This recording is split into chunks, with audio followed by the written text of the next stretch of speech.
dari kita, salah satunya mengajar di sekolah.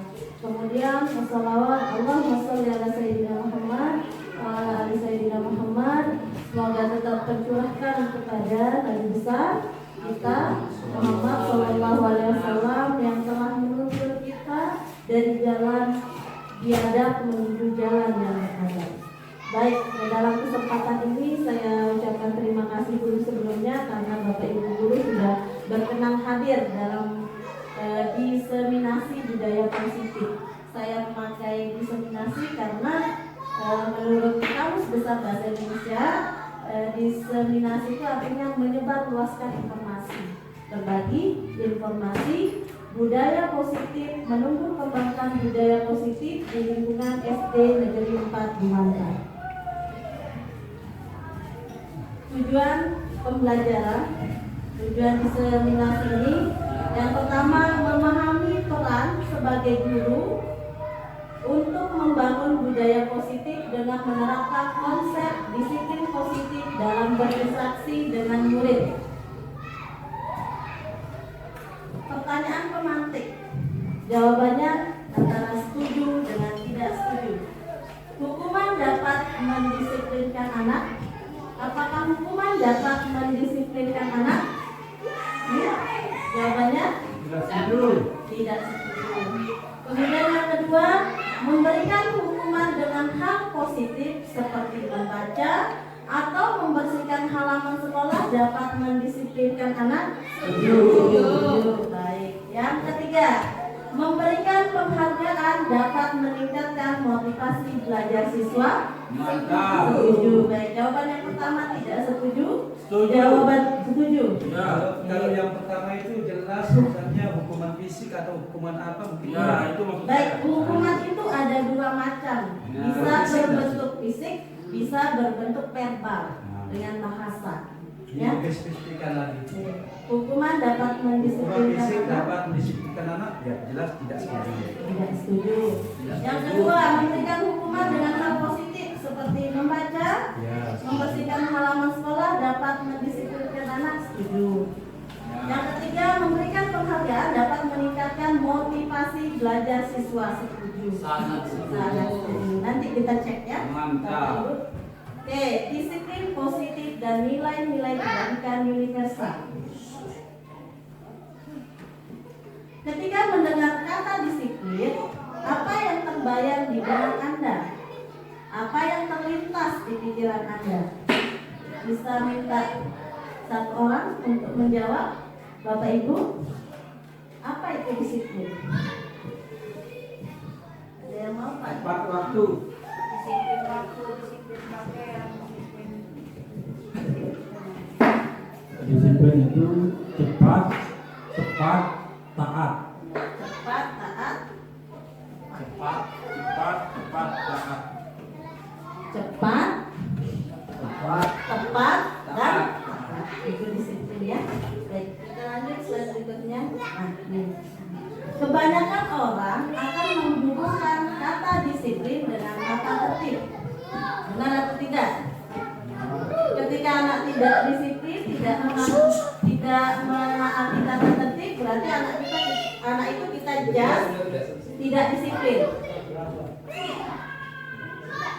Kebanyakan orang akan menghubungkan kata disiplin dengan kata tertib, teratur, dan kepatuhan pada peraturan. Kata disiplin juga sering dihubungkan dengan hukuman, padahal itu sungguh berbeda. Karena belajar tentang disiplin positif tidak harus dengan memberi hukuman. Justru itu adalah salah satu alternatif terakhir, dan kalau perlu tidak digunakan sama sekali. Ki Hajar Dewantara dan Dayan Gosen, disiplin sebagai bentuk kontrol diri, yaitu belajar untuk kontrol diri agar dapat mencapai tujuan mulia. Tujuan mulia di sini mengacu pada nilai-nilai atau prinsip mulia yang dianut seseorang yang disebut dengan nilai-nilai kebajikan yang universal. Nilai-nilai kebajikan universal kalau di dunia pendidikan kita di Indonesia tertuang dalam profil pelajar Pancasila. Nah, ada 6 dimensi profil pelajar Pancasila. Yang pertama, beriman, bertakwa kepada Tuhan Yang Maha Esa dan berakhlak mulia. Yang kedua, berkebinekaan global. Yang ketiga, bergotong royong. Yang keempat, kreatif. Yang kelima, bernalar kritis. Dan yang terakhir adalah mandiri. Nah, sekarang yang kedua, teori motivasi, hukuman, penghargaan, dan restitusi. Nah, ini materi akan menjawab pertanyaan pemantik tadi. Teori motivasi, hukuman, penghargaan, dan restitusi. Ada 3 jenis motivasi perilaku manusia. Yang pertama, untuk menghindari ketidaknyamanan atau hukuman. Jadi ketika kita melakukan sesuatu, alasan kita yang pertama adalah untuk menghindari hukuman. Banyak kita temui anak-anak kita seperti itu. Melakukan pekerjaan tugas rumah atau latihan soal-soal di sekolah, mereka melakukannya karena ada motivasi yang pertama, yaitu untuk menghindari ketidaknyamanan atau hukuman. Nah, ini motivasi yang pertama ini merupakan motivasi eksternal, motivasi dari luar, karena takut hukuman baru dikerjakan. Kemudian yang kedua, untuk mendapatkan imbalan atau penghargaan dari orang lain. Banyak kita temui anak-anak kita seperti ini, entah dalam bentuk imbalan dengan bahasa atau dalam bentuk barang, ya. Ini motivasi yang kedua.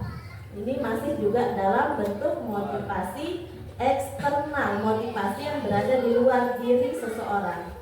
Kemudian yang ketiga, motivasi perilaku manusia yang ketiga yaitu untuk menjadi orang yang mereka inginkan dan menghargai diri sendiri dengan nilai-nilai yang mereka percayai. Nah, ini motivasi yang ketiga, ini motivasi yang internal. Nah, ini menjadi tujuan disiplin positif. Hukuman bersifat tidak terencana atau tiba-tiba. Anak ataupun murid tidak tahu yang akan terjadi dan tidak dilibatkan. Hukuman bersifat satu arah dari pihak guru yang memberikan, dan murid hanya menerima suatu hukuman tanpa melalui suatu kesepakatan. Benar atau tidak Bapak Ibu Guru? Benar. Jadi ketika kita menghukum, jadi satu arah kita dari gurunya. Kemudian dia terjadi secara tiba-tiba atau pengarahan dari pihak guru, baik sebelum atau sesudahnya. Hukuman yang diberikan bisa berupa fisik ataupun psikis. Psikis maksudnya dengan bahasa, dengan verbal. Murid atau anak disakiti oleh suatu perbuatan atau kata-kata. Itu secara verbal atau psikis. Kemudian konsekuensi sudah terencana atau sudah disepakati, sudah dibahas dan sudah disetujui oleh murid dan guru. Jadi kalau hukuman tadi itu terjadi secara tiba-tiba, kalau konsekuensi ini kebalikannya, sudah ada kesepakatan antara murid dengan guru. Umumnya bentuk-bentuk konsekuensi dibuat oleh pihak guru atau sekolah, dan murid sudah mengetahui sebelumnya konsekuensi yang akan diterima bila ada pelanggaran. Pada konsekuensi, murid tetap dibuat tidak nyaman untuk jangka waktu pendek. Misalnya, setelah 3 kali tugas tidak diselesaikan, batas waktu yang diberikan, atau murid melakukan kegiatan di luar kegiatan pembelajaran, misalnya mengobrol, maka murid tersebut akan kehilangan waktu bermain dan harus menyelesaikan tugas karena ketinggalannya. Peraturan dan konsekuensi yang mengikuti ini sudah diketahui sebelumnya oleh murid. Jadi ketika anak mengobrol di kelas, jadi kita kasih konsekuensinya, nanti tidak boleh keluar main tapi menyelesaikan pelajaran yang tertinggal tadi karena dia kan konsentrasinya berkurang karena dia bermain. Kemudian penghargaan. Al-Fikon mengemukakan baik penghargaan maupun hukuman adalah cara-cara mengontrol perilaku seseorang yang menghancurkan potensi untuk pembelajaran yang sesungguhnya. Kon selanjutnya juga mengemukakan beberapa pernyataan dari hasil pengamatannya selama ini tentang tindakan memberikan penghargaan yang nilainya sama dengan menghukum seseorang. Nah ini tadi dijawab kalau memberikan penghargaan itu dapat meningkatkan disiplin, ya. Tapi ternyata penghargaan itu sama dengan menghukum. Kenapa? Bisa, ya. Di kelas kita ada berapa jumlah siswa di kelas 5 Pak Den? 28. Oke.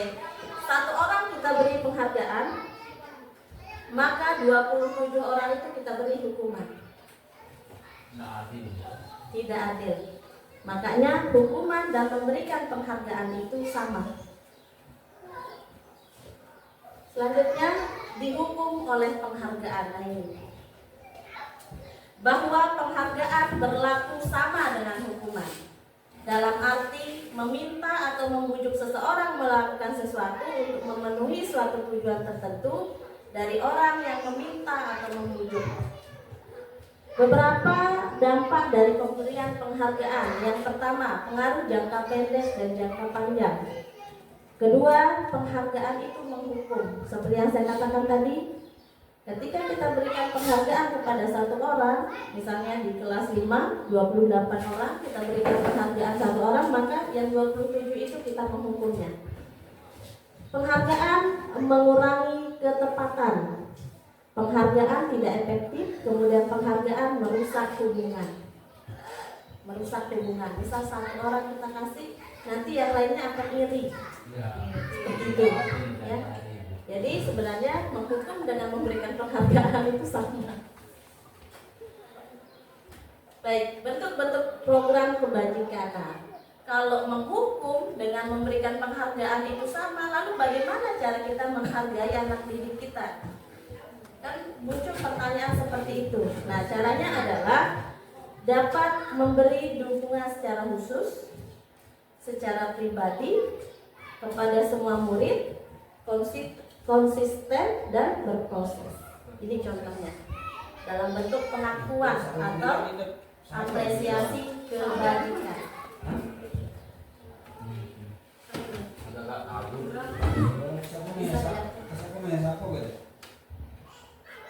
Panas Pak. Jangan Bapak bilang saya maklumkan, tidak dari sana. Jelas?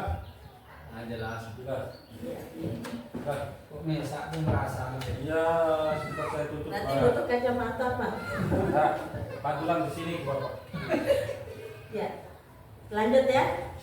Ketika anak memiliki suatu prestasi, jadi kita memberikan sebuah apresiasi kebajikan atau pengakuan. Misal, kemarin saya perhatikan rasa empatimu besar sekali pada saat menolong murid baru di sekolah di kelas kita. Nah, dengan bahasa empati, ya. Saya menghargai kepedulianmu pada saat kamu membantu teman-temanmu di tugas kelompok.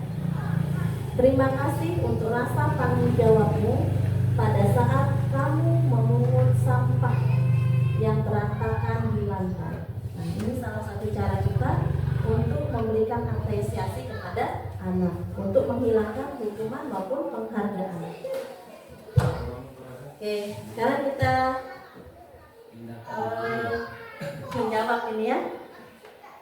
Mencatat 100 kali di dalam buku kalimat, saya tidak akan terlambat lagi karena terlambat ke sekolah. Itu hukuman atau konsekuensi Bapak Ibu? Konsekuensi. Kemudian lari mengelilingi lapangan basket 2 kali karena terlambat hadir di sekolah. Hukuman. Murid diminta untuk push up 15 kali karena tidak menggunakan masker ke sekolah. Hukuman. Menggantikan kertas tugas teman yang telah dicoret-coret. Konsekuensi. Membersihkan tumpahan air di meja tulis karena tersenggol pada saat belajar. Konsekuensi. Kemudian murid disuruh untuk mengenakan sepatu seharian di sekolah karena tidak mengenakan sepatu hitam. Konsekuensi atau hukuman? Konsekuensi. Kemudian lari mengelilingi lapangan basket 2 kali karena terlambat 10 menit untuk pelajaran PJOK. Hukuman. Baik, kita cek Bapak Ibu, ini termasuk hukuman atau konsekuensi? Mencatat 100 kali itu hukuman karena dia secara tiba-tiba. Ya, secara tiba-tiba. Kemudian lari mengelilingi lapangan itu juga hukuman secara tiba-tiba dan satu arah. Murid diminta push up juga hukuman. Membersihkan tumpahan air, menggantikan kertas tugas itu konsekuensi. Membersihkan tumpahan air itu konsekuensi. Murid disuruh untuk mengenakan sepatu seharian di sekolah karena tidak mengenakan sepatu warna hitam itu hukuman. Dan lari mengelilingi lapangan basket 2 kali karena terlambat 10 menit untuk pelajaran PJOK. Konsekuensi. Beda tipis dengan nomor atau kolom 2 dan terakhir. Sama-sama lari Bapak Ibu. Tetapi kalau di kolom 2 itu jawabannya itu adalah hukuman. Kalau yang terakhir itu konsekuensi. Kira-kira apa bedanya Bapak Ibu?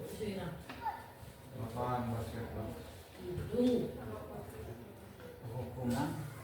Kalau nomor 2 itu jadi terkait dengan lari mengelilingi lapangan basket 2 kali karena terlambat hadir di sekolah itu merupakan tidak sesuai dengan kedisiplinan atau keterlambatan siswa itu menjadi hal yang tidak sesuai dengan kegiatan yang semestinya. Sementara lari mengelilingi lapangan ini yang konsekuensi yang terakhir karena itu sesuai dengan pelajaran dan itu yang diajarkan karena terlambat di saat pelajarannya sehingga di lapangan ini sehingga sesuai dengan kegiatan yang dilakukan, pelajaran yang dilakukan dengan hukumannya atau konsekuensi sehingga di hukuman jadi bukan hukuman atau diberikan konsekuensi itu mungkin. Ada yang lain? Terima kasih Pak Herli, jawabannya luar biasa. Ada yang lain. Ya. Ada yang lain. Jadi sekali ada yang lain. Silakan Bu Denny. Masa aku sih? Baik, kenapa yang nomor 2 itu hukuman? Jelas jawaban saya karena itu memang tiba-tiba begitu terlambat di sekolah langsung disuruh mengelilingi lapangan basket secara tiba-tiba. Kemudian yang terakhir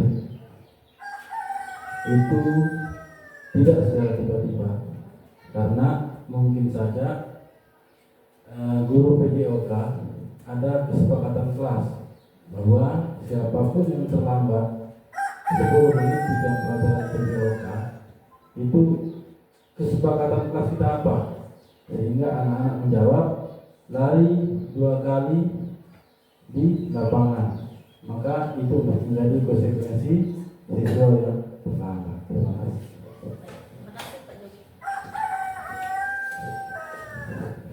Terima kasih Pak Bupati atas jawabannya.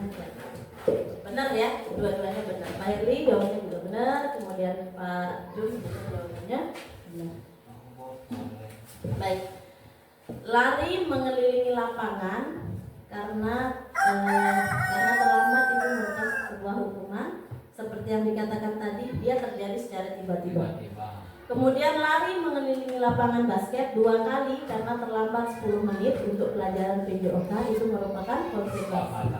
Karena sudah ada kesepakatan, misalnya ini kan 2 kali, kalau terlambat 10 menit, kalau terlambat 5 menit berarti Sekali. 1 kali, kalau 15 menit 3 kali. Nah, jadi itu dari kalimatnya sudah ada bentuk kesepakatan sebelumnya. Next. Nah, kita ekspresi Bapak Ibu biar tidak kaku. Pakai sarapan. Boleh Pak, boleh. Oke. Kita ekspresinya tebak gambar. Kuning. Tebak gambar warna merah.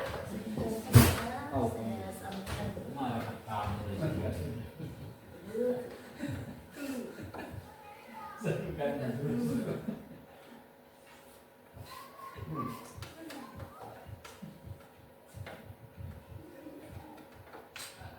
Tebak gambar. Tebak. Wah, karena tak kebak. Mantap Pak, udah deh. Kebak. Saya ini kebak. Kucing berubah jadi kambing. Apa dia gambar ini? Coba. Kebak. Pak Jum, jangan salah tebak nanti. Iya. Salah tebak. Kasihan Bu Denda kalau salah tebak. Ya. Melahirkan manis. Gitu. Buat salah. Tidak ketemu dia ini Bapak Ibu. Lanjut ya. Ya. Kenapa ini? Tidak ketemu bluetoothnya ini. Mungkin ada yang hidup kooperasi itu nggak sepakat ya. Tidak selaras. Tidak sepakat. Ya. Tebak gambar itu Bisa dari dengar. Suaranya.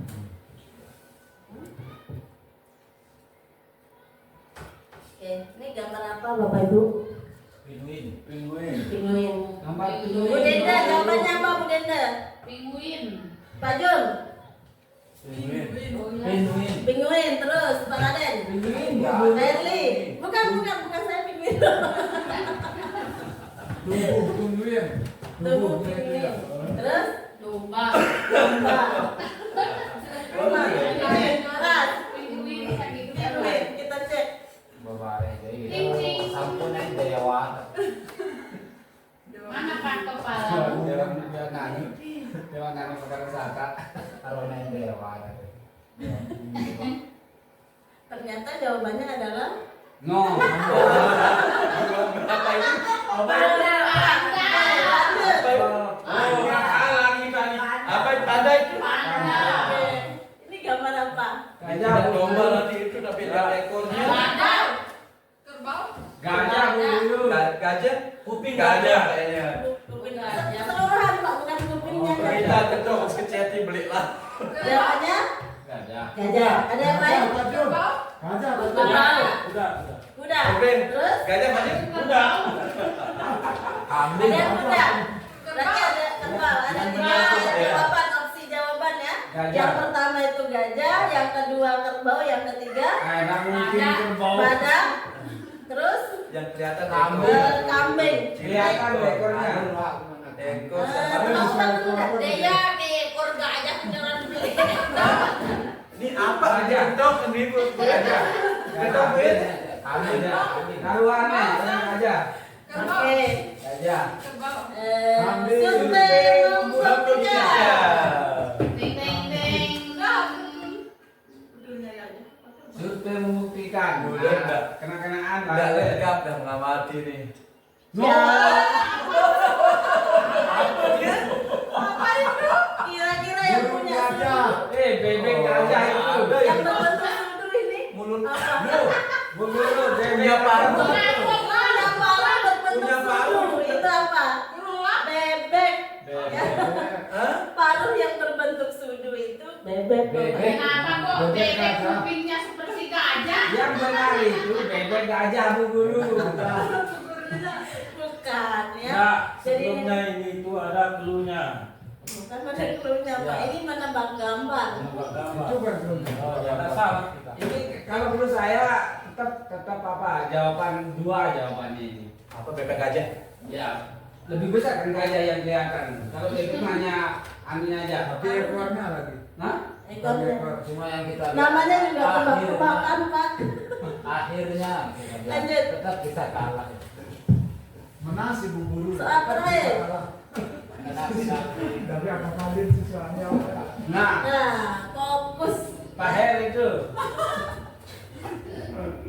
Nah, ini. Kalau disambung nih menjadi sebuah kata. Ada rang tarik tambah, ada sip, kemudian ada bulan. Tapi B-nya itu diganti dengan P. Kira-kira kalau disusun menjadi sebuah kata itu jadinya apa, Bapak Ibu? Tarik ke Apa? Kalimat. Tarik kesimpulan. Iya, benar. Tarik kesimpulan. Ya, B itu diganti dengan P. Sim. Ya. Oh, Sim kan? Tarik kesimpulan. Tarik kesimpulan. Nah, ini kan gambar dalam sudah. tebak-tebakan. Ya dong badannya begitu. Tarik kesimpulan. Ya.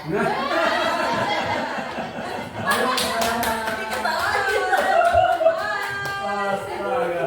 Saya Orang mana tuh guru?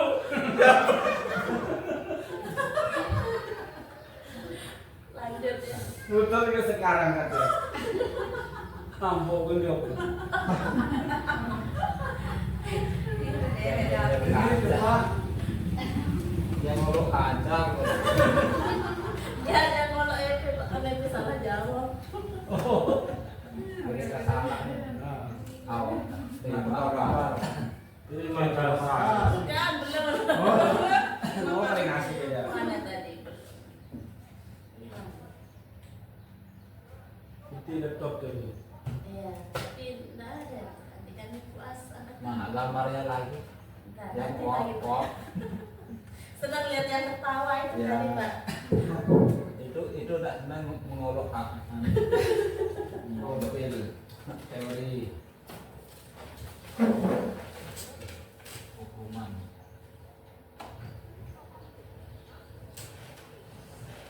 Oh enggak. Sekarang ke restitusi. Restitusi itu adalah proses menciptakan kondisi bagi murid untuk memperbaiki kesalahan mereka sehingga mereka bisa kembali pada kelompok mereka dengan karakter yang lebih kuat. Itu restitusi. Menciptakan kondisi bagi murid agar mereka bisa kembali ke karakter mereka.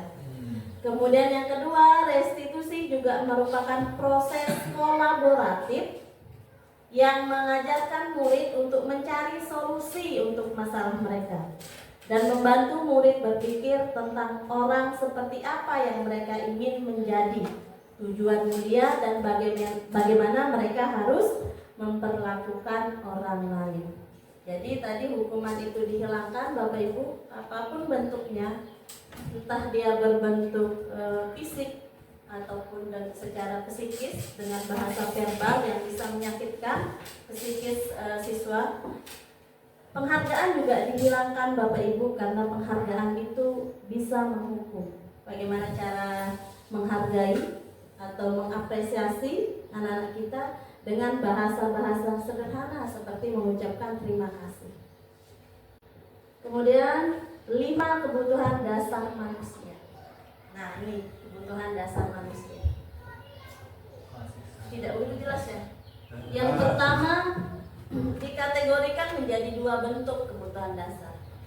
Secara fisik dengan psikis. Kalau secara fisik itu ada 1 yang lingkaran di tengah, yaitu bertahan hidup. Itu ya makan, papan, sandang, ya, makan, perumahan dengan pakaian. Kemudian secara psikisnya ada 4, penguasaan, kemudian kebebasan, kesenangan, rasa kasih sayang dan rasa diterima. Ini secara psikisnya. Oke, keyakinan kelas. Sebelum keyakinan kelas ini kita bahas sedikit tentang kebutuhan dasar. Jadi ketika kita belajar di kelas, terkadang kita temukan siswa kita ini melakukan kesalahan atau pelanggaran. Entah dia mencoret-coret buku temannya, entah dia mengambil makanannya, mencoret baju temannya, mengambil makanan temannya. Jadi jangan langsung dihukum Bapak Ibu, jangan langsung dijudge dengan bahasa atau dihukum secara langsung. Tetapi silakan kita menganalisis kebutuhan dasar apa yang ingin anak itu penuhi. Kalau mengambil makanan, ya dia ingin memenuhi kebutuhan dasar bertahan hidup. Ya, itu kebutuhan dasarnya. Kemudian yang kedua, mencoret-coret temannya. Itu biar diakui dia penguasaan, dia berkuasa. Kemudian bebas. Terkadang anak didik kita itu sulit diatur Bapak Ibu. Ya, kebanyakan. Karena mereka ingin salah satu memenuhi kebutuhan dasar, yaitu rasa kebebasan. Kemudian rasa senang. Mungkin menurut kita perbuatannya itu salah atau kurang berkenan di teman-temannya, tetapi dengan melakukan itu dia merasa senang. Entah karena di rumahnya dia kesenangannya itu terpenjara, atau yang terakhir rasa kasih sayang dan rasa diterima. Atau mungkin dia ingin diperhatikan. Ya, ini rasa kasih sayang. Ketika anak didik kita charter, atau nanti dia melakukan hal-hal yang nyeleneh, ternyata dia ingin diberikan rasa kasih sayang dan rasa diterima. Itu 5 kebutuhan dasar manusia. Kemudian keyakinan kelas. Kalau kita sering menyebutnya dengan kesepakatan kelas, ya, keyakinan kelas. Mengapa keyakinan kelas? Mengapa tidak peraturan kelas saja? Jawablah pertanyaan-pertanyaan berikut. Mengapa kita memiliki peraturan tentang penggunaan helm pada saat mengendarai kendaraan roda 2 atau bermotor? Saya ulangi, mengapa kita memiliki peraturan tentang penggunaan helm pada saat mengendarai kendaraan roda 2 atau motor? Kemungkinan jawabannya adalah untuk keselamatan. Ya. Lindung keselamatan. Kemudian mengapa kita memiliki peraturan tentang penggunaan masker dan mencuci tangan di setiap saat?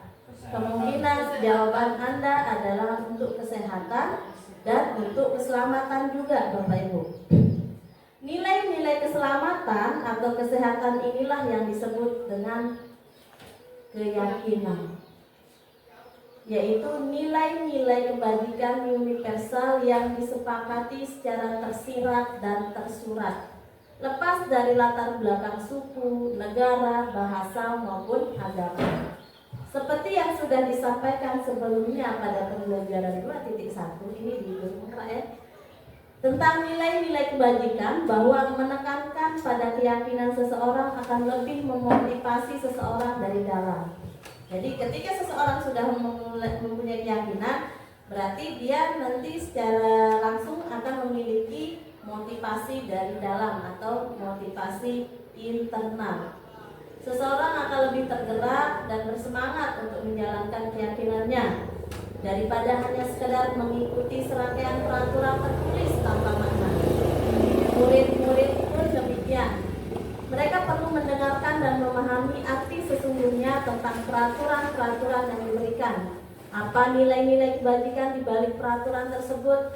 Apa tujuan utamanya, dan menjadi tidak tertarik atau takut sehingga hanya sekedar mengikuti serangkaian peraturan-peraturan yang mengatur mereka tanpa memahami tujuan-tujuannya.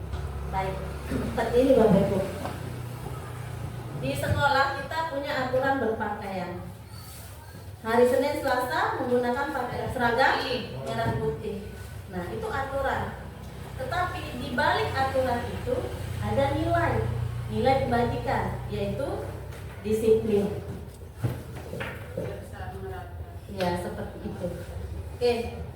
Nih, sekarang kita coba menjawab Bapak Ibu. Ada peraturan. Kemudian keyakinan kelasnya seperti apa? Selalu kembalikan buku ke tempatnya. Ini keyakinan kelasnya bentuknya apa? Seperti yang saya contohkan, misalnya tadi Hari Senin Selasa itu dia berpakaian seragam merah putih. Itu peraturannya.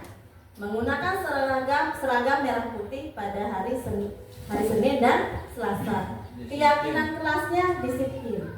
Nah, sekarang kita akan mencoba melengkapi kolom. Selalu kembalikan buku ke tempatnya. Itu keyakinan kelasnya seperti apa? Ketika kita sudah meminjam, kemudian mengembalikan, Tanggung jawab. iya, bertanggung jawab. Itu keyakinan kelas. Kemudian dilarang mengganggu orang lain. Keamanan, keselamatan ya. Kemudian untuk menghargai juga ya Bapak Ibu. Kemudian hadir di sekolah 15 menit sebelum pembelajaran dimulai. Disiplin. Dilarang melakukan kekerasan.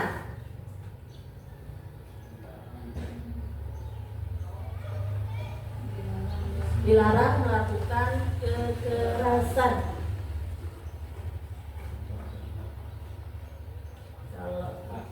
Untuk keselamatan Bapak Ibu, ya, untuk keselamatan.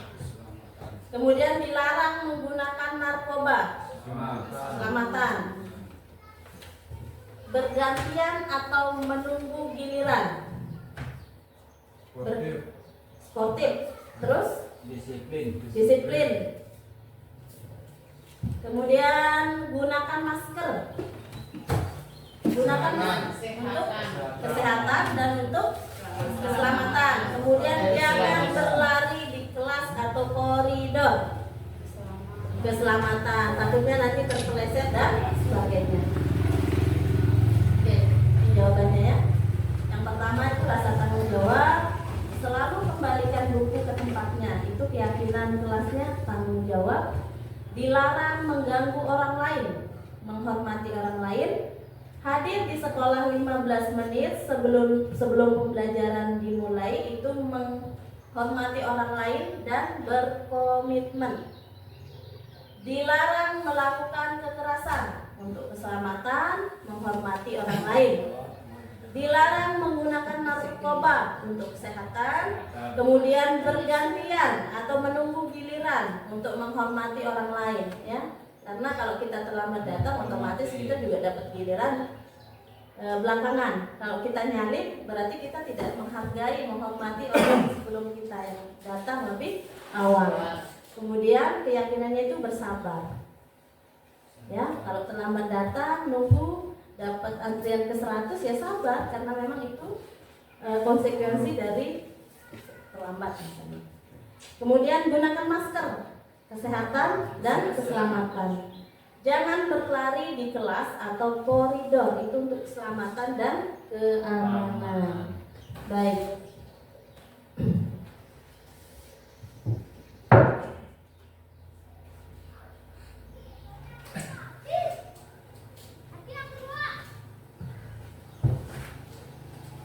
Ini tadi penjelasan tentang 5 kebutuhan dasar itu Bapak Ibu ya.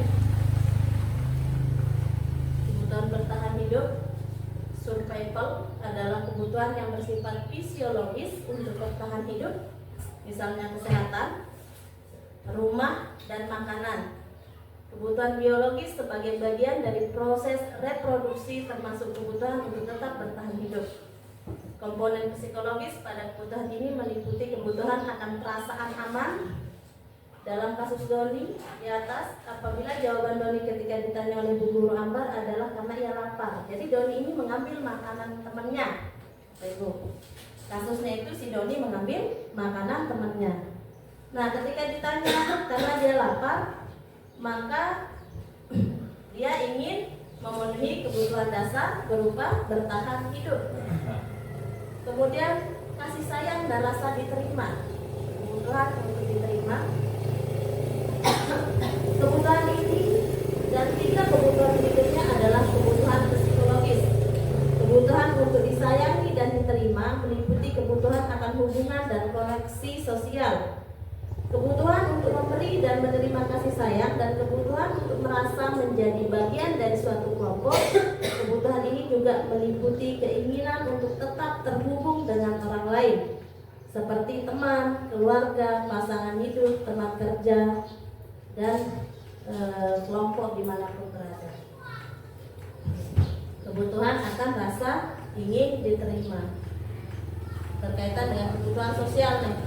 Kemudian penguasaan atau kebutuhan, pengakuan atas kemampuan.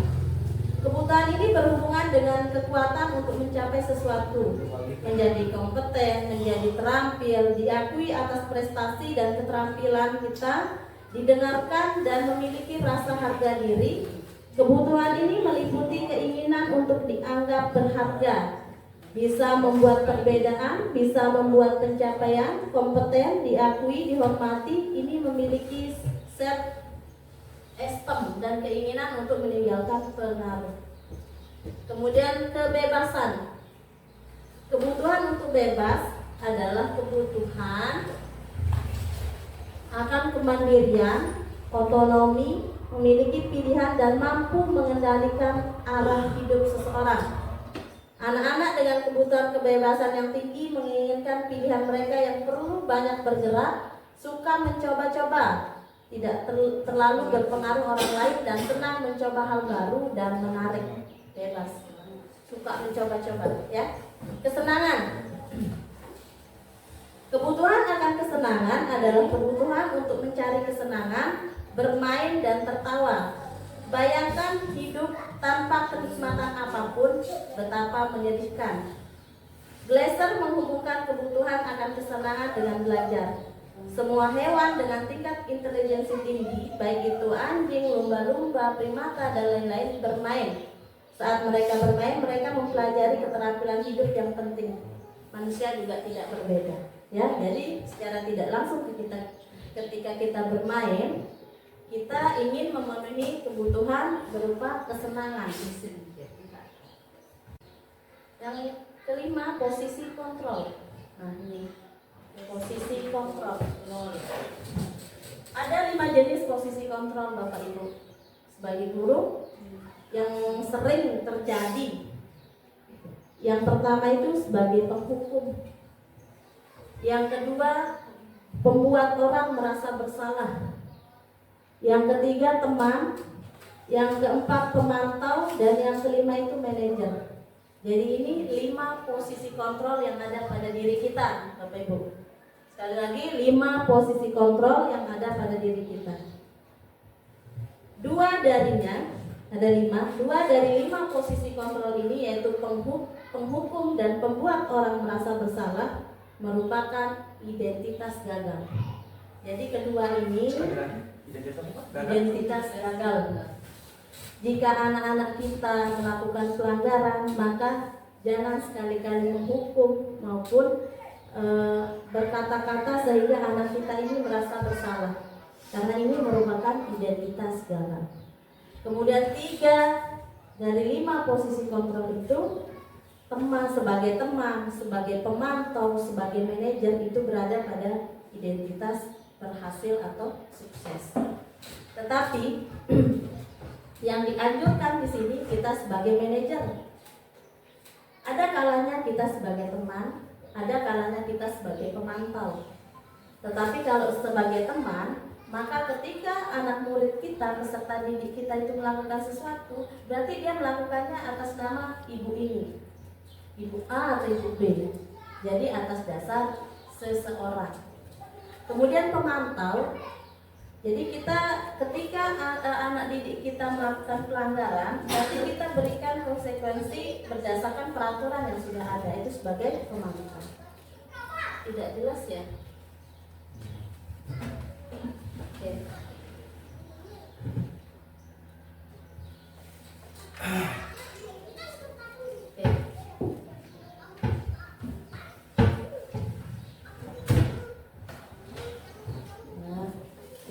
Penjelasannya ya, guru berbuat sebagai penghukum misalnya, menghardik, menunjuk-nunjuk, menyakiti dan menyindir. Itu bentuk perbuatan kita sebagai guru kepada anak. Jika kita berperan sebagai di posisi penghukum. Kita menghardik, menunjuk-nunjuk, menyakiti dan menyindir. Kemudian bentuk perkataannya, kalau kamu tidak melakukannya, awas ya, rasakan. Nah, ini bentuk penghukum Bapak Ibu. Kalau kamu tidak melakukannya, awas ya, rasakan. Mengancamnya. Hasilnya, anak itu menjadi pemberontak, menyalahkan orang lain dan suka berbohong. Daripada dia dihukum, daripada dipukul, daripada dihardik, daripada ditunjuk-tunjuk, maka dia berbohong. Kemudian murid berkata, biarkan saja, nanti juga marah-marah lagi. Wah, ini ibu ini. Biarkan saja, nanti juga marah-marah lagi. Kemudian dampak bagi murid, mengulangi kesalahan, dia tidak jerah. Kemudian pembuat orang merasa bersalah. Guru berbuat, berceramah dan mengatakan seharusnya ibu kecewa. Kemudian guru berkata, kamu seharusnya titik-titik, kamu sudah tahu, ibu lelah sekali. Mengatakan seperti itu, ibu guru stres. Nah, itu membuat orang merasa bersalah. Ketika kita mengatakan ibu guru stres, ibu guru capek, nah kan anak murid kita merasa bersalah. Kemudian hasilnya menyembunyikan, menyangkal, berbohong. Kemudian kaitan dengan dunia berkualitas. Murid meletakkan guru di dalam dunia berkualitas. Maafkan saya. Murid berkata, hanya bisa berkata maafkan saya. Kemudian dampak pada murid merasa rendah diri. Kalau sudah dia merasa bersalah, berarti dia merasa rendah diri. Kemudian identitas berhasil atau sukses itu ada 3 posisi kontrol. Yang pertama sebagai teman. Guru membuatkan alasan-alasan untuk murid. Kemudian guru berkata, ayolah lakukan demi ibu ya, demi bapak ya. Masa kamu tidak mau? Sekali aja demi ibu, demi bapak. Kemudian ingat tidak, ibu pernah bantu. Nah, kita berperan sebagai teman. Kemudian hasilnya ketergantungan. Anak-anak itu tergantung pada kita. Kemudian murid berkata, saya tidak pikir bapak atau ibu teman. Saya ternyata begitu. Nah, kemudian berdampak pada murid lemah, tidak mandiri dan tergantung. Kemudian yang keempat sebagai posisi pemantau, gurunya berbuat menghitung dan mengukur. Guru berkata, apa peraturannya? Hasilnya menyesuaikan diri bisa bila diawasi. Nah, anak-anak melakukannya bila diawasi, kalau tidak ya tidak. Kemudian murid berkata, berapa banyak bintang yang saya harus peroleh, berapa halaman yang harus saya tulis. Jika penghargaannya dalam bentuk bintang nih, ketika anak sudah bisa menjawab 5 soal, maka kasih 1 bintang. Itu peraturannya. Kalau 10 soal kasih 2 bintang. Jadi ketika dia melakukan, kalau saya melakukan ini kira-kira besok saya dapat berapa bintang? Ya. Kemudian yang terakhir, nah ini posisi kontrol yang sangat dianjurkan dan memang harus ada pada guru sebagai manajer. Guru berbuat mengajukan pertanyaan-pertanyaan. Guru berkata, apa yang kita yakini kan? Tadi kan kita sudah slide-nya ada keyakinan kelas, ada keyakinan universal. Nah, keyakinan kelas, ada rasa tanggung jawab. Apa yang kita yakini? Apa yang bisa kamu kerjakan untuk memperbaiki masalah ini? Kemudian hasilnya peserta didik menjadi lebih kuat secara pribadi. Kemudian murid berkata, bagaimana caranya saya bisa memperbaiki keadaan? Bagaimana caranya saya bisa memperbaiki kesalahan? Jadi murid yang menawarkan diri untuk memperbaiki kesalahannya, bukan dari guru. Kemudian mengevaluasi diri, bagaimana cara memperbaiki diri. Baik, pernyataan. Nah, ini posisi kontrol ya. Saya kecewa sekali dengan kamu. Nah, membuat orang merasa bersalah. Ketika kita sebagai guru mengatakan saya kecewa sekali dengan kamu, maka peserta didik kita itu merasa bersalah pada kita. Kamu tidak pernah benar melakukannya, maka kita berada di posisi kontrol, menghukum. Ayolah lakukan demi ibu, demi bapak. Maka posisi kontrol itu kita sebagai pemantau. Apakah kamu mau mendapatkan stiker bintang hari ini? Maka kita sebagai pemantau. Bagaimana kamu bisa menyelesaikan masalah ini? Nah, jadi kita menawarkan ke peserta didik bagaimana menyelesaikan masalahnya sendiri. Itu sebagai manajer. Kamu selalu yang paling terakhir. Itu sebagai penghukum. Nah, ini segitiga restitusi.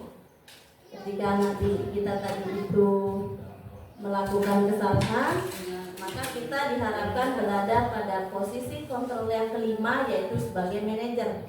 Bagaimana tahapannya? Tahapannya ada di segitiga restitusi. Ada 3 jenis restitusi. Yang pertama, menstabilkan identitas.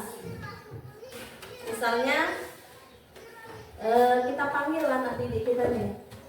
Oh iya, setiap orang pasti pernah melakukan kesalahan. Kamu bukan satu-satunya yang pernah melakukan ini.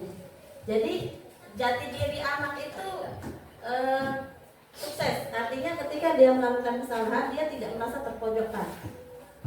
Setiap orang pasti pernah melakukan kesalahan. Ini ketika kita ingin menstabilkan identitas. Kemudian yang kedua, memvalidasi kebutuhan. Kamu tentunya punya alasan mengapa kamu melakukan ini. Adakah cara yang lebih efektif untuk menyatakan yang kamu butuhkan? Kemudian yang ketiga, menanyakan keyakinan. Nilai-nilai apa yang telah kita sepakati? Misalnya nilai bertanggung jawab. Maka bagaimana cara menyelesaikan dengan temannya? Kamu ingin menjadi orang yang seperti apa? Baik, menstabilkan identitas. Untuk membuat anak yang merasa gagal karena berbuat salah menjadi positif terhadap dirinya. Jadi menstabilkan identitas itu kita membuat peserta didik atau anak yang merasa gagal karena berbuat salah menjadi positif terhadap dirinya. Gurunya berkata, berbuat salah itu hal yang manusiawi. Tidak ada manusia yang sempurna. Bapak Ibu juga buat salah. Kita pasti bisa menyelesaikan permasalahan ini. Bapak Ibu tidak tertarik untuk mencari tahu siapa yang benar, siapa yang salah. Bapak Ibu lebih tertarik untuk menyelesaikan masalah. Kalau kamu menyalahkan dirimu sendiri terus-menerus, apakah kamu bersikap baik pada dirimu sendiri? Nah, ini menstabilkan identitas anak. Yang kedua, validasi kebutuhan. Membantu siswa mengenali basic need atau kebutuhan dasar yang ingin dipenuhi ketika melakukan kesalahan itu. Tadi sudah saya tampilkan di slide 5 kebutuhan dasar. Pada dasarnya setiap tindakan manusia tujuannya adalah untuk memenuhi kebutuhan dasar. Apakah itu kekuatan, kebebasan, love and belonging, fun atau survival. Love and belonging itu rasa kasih sayang dan diterima, fun itu kesenangan, dan survival itu bertahan. Guru berkata, kamu bisa saja kan melakukan hal yang lebih buruk, tapi kamu tidak melakukannya kan? Kamu pasti punya alasan mengapa melakukannya. Apa yang penting bagi kamu? Kamu boleh tetap berusaha menjaga sikap itu, tapi tambahkan sikap yang lain, yang baru. Maukah kamu belajar cara lain untuk mendapat yang kamu butuhkan tanpa harus memukul? Apakah kamu bisa melakukan dengan lebih baik besok lagi? Nah, ini memvalidasi kebutuhan. Menanyakan keyakinan. Anak melihat kesalahannya dihubungkan dengan norma sosial dan nilai-nilai yang mendasari manusia berinteraksi dengan orang lain. Guru berkata, apa nilai yang kita percayai di atau di sekolah kita, nilai-nilai universal apa yang telah kita sepakati, kelas yang ideal itu seperti apa sih? Kamu ingin jadi anak seperti apa? Apa yang kamu rasakan ketika melakukan itu? Kamu menjadi orang yang seperti apa? Kesimpulannya, cikal bakal lahirnya budaya positif karena adanya disiplin diri yang memiliki motivasi internal atau melakukan sesuatu berdasarkan dorongan dari dalam diri manusia. Ketika seseorang melakukan sesuatu, maka ada 3 alasan, yaitu untuk menghindari ketidaknyamanan atau hukuman, untuk mendapatkan imbalan atau penghargaan dari orang lain, dan untuk menjadi orang yang mereka inginkan dan menghargai diri sendiri dengan nilai-nilai yang dipercayai. Orang yang melakukan motivasi atas dasar nilai-nilai yang mereka percayai, maka ini adalah motivasi yang akan membuat seseorang memiliki disiplin positif. Ketika seseorang tidak mau melakukan sesuatu, berarti terjadi sebuah pelanggaran. Tindakan terhadap suatu pelanggaran akan mendapatkan hukuman, konsekuensi, atau restitusi. Restitusi ini merupakan proses menciptakan kondisi bagi murid untuk memperbaiki kesalahan mereka sehingga mereka bisa kembali pada kelompok mereka dengan karakter yang lebih kuat. Ada 5 posisi kontrol restitusi, yaitu penghukum, pembuat orang merasa bersalah, teman, pemantau, dan manajer. Ketika peserta didik melakukan pelanggaran atau kesalahan, maka kuat kemungkinannya adalah bahwa mereka ingin memenuhi kebutuhan dasar. Ada 5 kebutuhan dasar, yaitu kebutuhan bertahan hidup, kasih sayang, dan rasa diterima, kebebasan, kesenangan, dan penguasaan.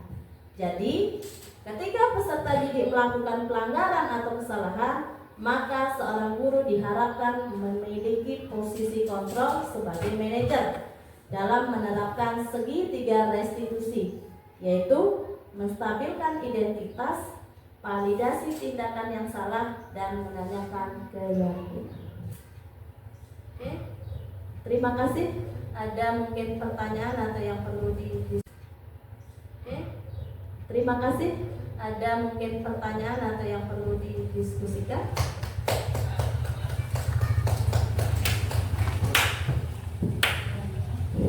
Ada yang perlu didiskusikan atau yang ditanyakan? Kita modalnya diskusi Bapak Ibu ya, jadi tidak ada yang menggurui. Jadi terima kasih atas waktunya. Jadi apa yang dipelajari oleh CGP saat ini sangat berbeda dengan keadaan ketika kita masih menjadi siswa, masih menjadi murid.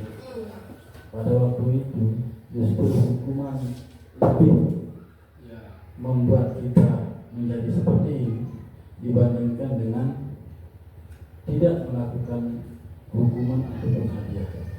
Karena dengan hukuman kita menjadi tobat untuk melakukan kesalahan, dan dengan hadiah justru kita menjadi termotivasi untuk bisa menjadi sesuatu yang lebih dari yang lain, sehingga kita mendapatkan hadiah.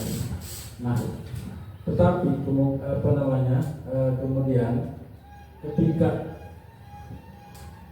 metode pembelajaran pada zaman dulu kita lakukan saat ini, maka justru akan membuat anak-anak kita tidak disiplin, membuat anak kita tidak menghargai guru dan lain sebagainya. Kalau kita dulu karena hukuman dan hadiah itu, kita hanya mendengar suara sepatu guru kita saja, kita lari terbelit-belit masuk kelas. Nah, ini sangat luar biasa dari peneliti-peneliti tentang pendidikan, psikologi pendidikan, yang kemudian kita terapkan di kelas. Nah, saya juga ketika saya baru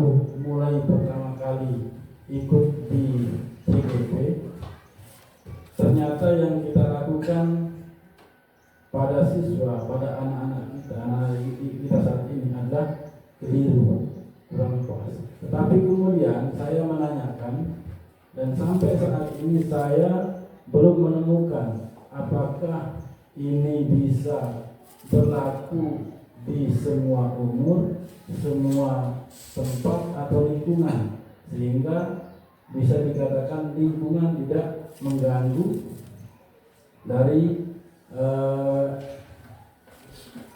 apa-apa yang disampaikan tadi, seperti segitiga restitusi, kemudian tidak ada hukuman dan hadiah. Nah, kalau di sini kita melihat ketika mendengar suara Pak Raden saja, anak-anak kita lari terbirit-birit masuk kelas. Nah, apakah ini terjadi karena memang dia takut atau memang yang disampaikan tadi itu kurang cocok, ataukah hukuman dan hadiah itu cocok di tempat kita ini?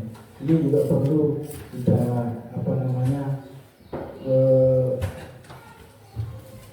sebagai dasar kita untuk proses kegiatan belajar dan mengajar kita sehari-hari di tempat ini, sehingga anak-anak kita apa yang disebut dengan pencapaian P5 itu sekarang ada pendidikan karakter, maka karakter yang pendidikan kita bisa kita sama-sama capai. Terima kasih.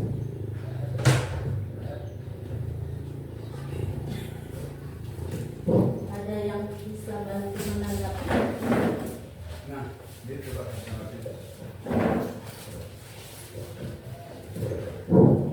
Baik, terima kasih seperti apa yang disampaikan oleh Pak Guru tadi terkait dengan hal ini. Karena selama ini jujur juga seperti apa yang disampaikan Pak Jum tentang terkait dengan apa yang dilakukan Pak Raden, ada baiknya juga. Mungkin ini kondisi atau lingkungan, gitu. Tetapi sesuai dengan PDB yang dilakukan sekarang terkait dengan kurikulum Merdeka, mungkin saatnya Merdeka belajar, besok lagi materinya apa? Nasional itu Merdeka apa? Ya, kurikulum nasional.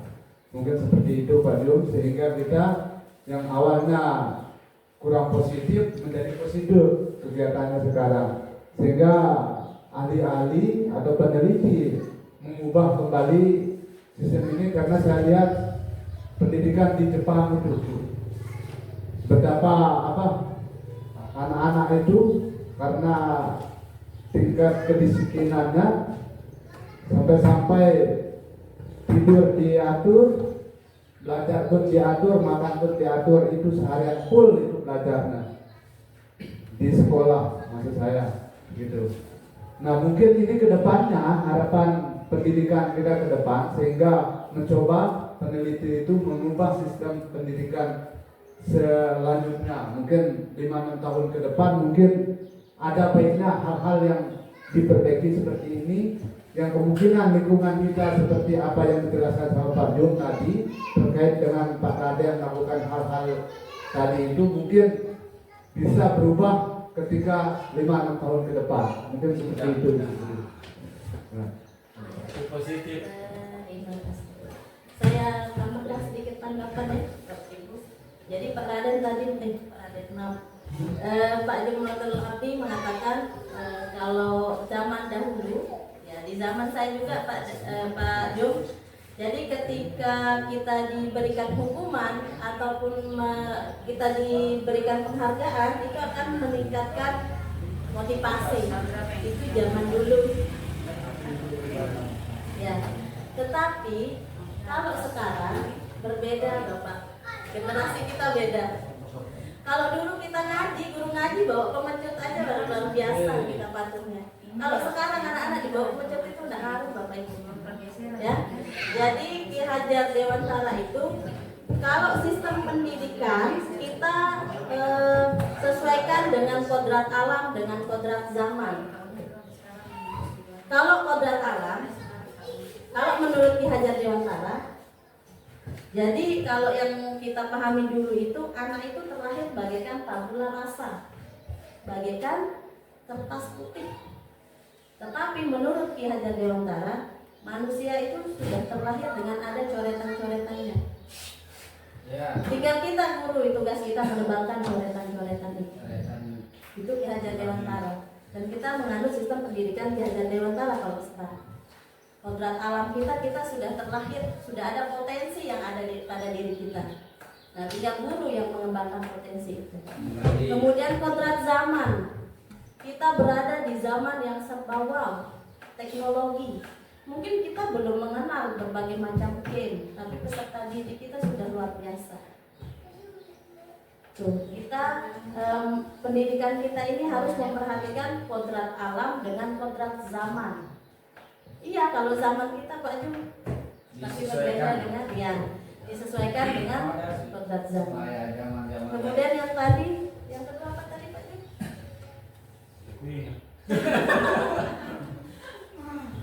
Apa tadi lupa? Ya. Itu dah kalau saya lupa sebenarnya.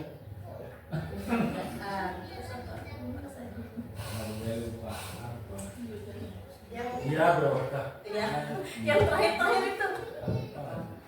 Yang sama Pak Li tadi setelah kodrat apa? Setelah motivasi dan hukuman. Lupa. Oke. Ada lagi? Atau ada lagi teman-teman? Ada lagi? Kita cukupkan ya. Terima kasih Bapak Ibu atas partisipasinya.